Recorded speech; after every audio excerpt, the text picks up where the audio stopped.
সর্বরী মুখোপাধ্যায়ের বক্তব্য, তিনিও প্রশ্ন তুলছেন যে কোন এখতিয়ার থেকে বাম ছাত্র সংগঠন এই জিবি ডেকেছিল। একদমই সেই প্রশ্ন নিয়েই কিন্তু তারা এবিভিপির ছাত্র সমর্থক যারা ছিলেন তারা সন্ধ্যেবেলায় যান এবং তারপরেই কিন্তু ঘটনার সূত্রপাত হয় এবং তারপর গভীর রাত পর্যন্ত কিন্তু এই ঘটনার রেট থাকে এবং রীতিমতো যাদবপুর বিশ্ববিদ্যালয়ের মতো ঐতিহ্যশালী বিশ্ববিদ্যালয়ে রীতিমতো তাণ্ডবের ঘটনা আমরা দেখলাম এবং অরবিন্দ ভবনের মতো ঐতিহ্যশালী ভবনের গেটের সামনে আগুন ধরিয়ে দেওয়ার মতো ঘটনাও আমরা দেখলাম এবং এই ঘটনায় যখন অরবিন্দ ভবনের গেটের সামনে যখন আগুন ধরিয়ে দেওয়া হয় তখন একদল ছাত্রছাত্রী কিন্তু অরবিন্দ ভবনের ভেতরে ছিলেন এবং তারা যেটা বলছেন যে এবিভিপি সমর্থকরা কিন্তু বিক্ষোভ দেখাচ্ছিলেন এবং তারা এসেছিলেন বলেই তারা সেখানে আশ্রয় নিয়েছেন। উল্টো দিকে এবিভিপি সমর্থকরা কিন্তু অভিযোগ করছেন ভেতরে যারা রয়েছেন তারা বামপন্থী এসএফআই সহ বামপন্থী ছাত্র সংগঠনের সঙ্গে যুক্ত এবং তারা তাদের মারধর করেছে এবং এরপর যাদবপুর বিশ্ববিদ্যালয়ের গেটের সামনে এবিভিপি সমর্থকরা চলে আসেন। রাত 1টা নাগাদ তারা বন্ধ গেটের সামনে 4 নম্বর গেটের সামনে রাস্তায় বিক্ষোভ দেখাতে থাকেন। সেই সময় কিন্তু সেখানে বিরাট পুলিশ বাহিনী উপস্থিত ছিল যাদবপুর বিশ্ববিদ্যালয়ের গেটের বাইরে এবং এবিভিপির তরফ থেকে যেটা দাবি করা হয় যে পতাকা ছেঁড়া বা ফেস্টুন ছেঁড়ার যে ঘটনা ঘটেছে, শুভব্রত অধিকারী এবিভিপির কেন্দ্রীয় কার্যকরী কমিটির যে সদস্য রয়েছেন তিনি বলেছেন যে তিনি দাবি করেছেন যে এটা বামপন্থী দলগুলোর যে অন্তর্দ্বন্দ্ব সেই অন্তর্দ্বন্দ্বের ফলে হয়েছে, এর সঙ্গে এবিভিপির কোনো যোগ নেই। উল্টো দিকে এবিভিপির তরফ থেকে দাবি করা হয়েছে গতকালের যে ঘটনা জাতিবিদ্বেষমূলক যে মন্তব্য তাদের বিরুদ্ধে করা হয়েছে বলে অভিযোগ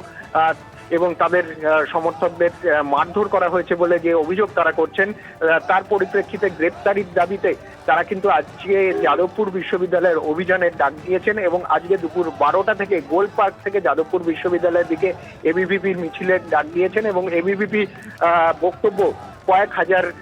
এবিভিপি সমর্থক কিন্তু এই মিছিলে অংশগ্রহণ করবেন এবং তাদের বক্তব্য আগামী কয়েক মাসের মধ্যে যাদবপুর বিশ্ববিদ্যালয় থেকে বামপন্থী সমর্থকদের যে সংগঠন রয়েছে সেই সংগঠনকে উৎখাত করাই তাদের লক্ষ্য এবং সেই লক্ষ্যেই কিন্তু তারা এগিয়ে যাবেন। উল্টো দিকে বামপন্থী ছাত্র সংগঠন যারা রয়েছেন এসএফআই সহ তারা কিন্তু বলছেন, তারাও কিন্তু এককাট্টা রয়েছেন এবং তারা যেটা বলছেন যে কোনোভাবে যাদবপুর বিশ্ববিদ্যালয়ের যে ঐতিহ্য, যাদবপুর বিশ্ববিদ্যালয়ের যে গরিমা, সেই ঐতিহ্য বা গরিমা রক্ষা করার জন্য তাদের যে কর্মসূচি, তাদের যে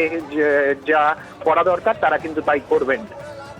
সুদীপ্ত, তুমি আমাদের সঙ্গে থাকো। যাদবপুর বিশ্ববিদ্যালয়ে গভীর রাতে তুমুল উত্তেজনার ঘটনা, যেখানে এবিভিপির সঙ্গে এসএফআই সহ একাধিক বাম ছাত্র সংগঠনের সংঘর্ষ বেঁধে যায়। এসএফআই ডাকা জেনারেল বডির মিটিং ঘিরে উত্তেজনা ছড়ায়। জিবি ডাকার এখতিয়ার নিয়ে প্রশ্ন তুলেছে এবিভিপি।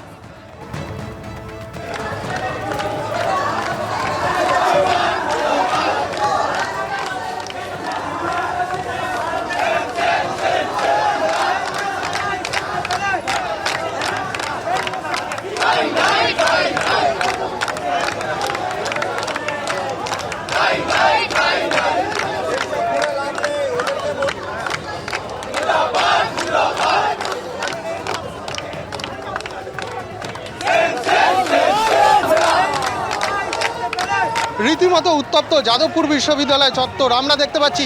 এবিভিপি সমর্থক তারা কিন্তু বামপন্থী ছাত্র সংগঠনের যে সমস্ত পোস্টার, ফেস্টুন, পতাকা রয়েছে সেগুলো ছিঁড়ে ফেলছে এবং ঘটনার সূত্রপাত বুধবার সন্ধ্যাবেলায়, যেটা এবিভিপির তরফ থেকে আমার সহকর্মী